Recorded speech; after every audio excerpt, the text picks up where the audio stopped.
जैसन सोचले रहनी ऐसन धनिया मोर बाड़ी सावर न गोर बाड़ी हो।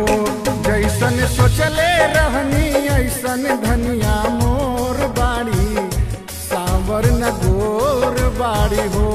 थोड़े छरहर पातर मोट थोड़े थोर बाड़ी सावर न गोर बाड़ी हो।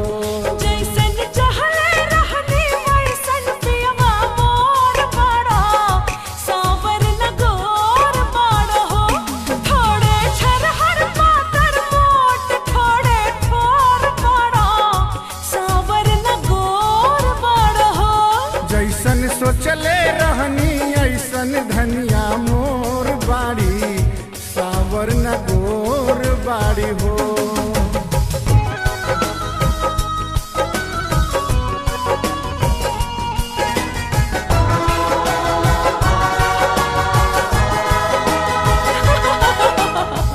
बाटे गोरे गोरे गाल कोमल ओठ लाले लाल हंसली त गलिया चिका सा खाल।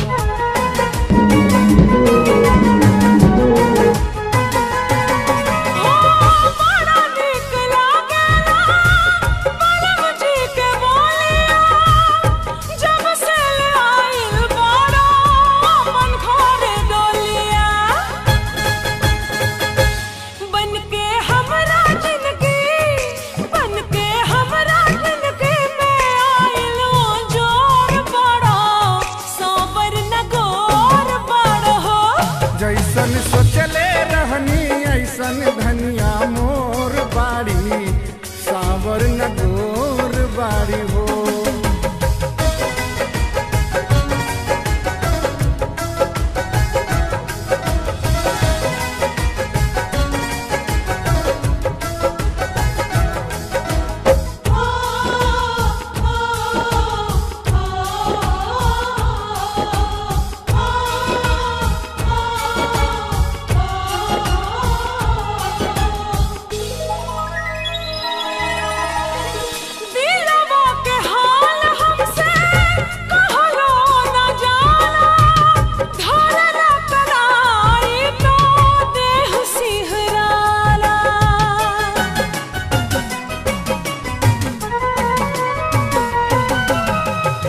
सजी के सजरिया पर जब गोरी बैठेली रही रही देहिया आपन जब बैठेली।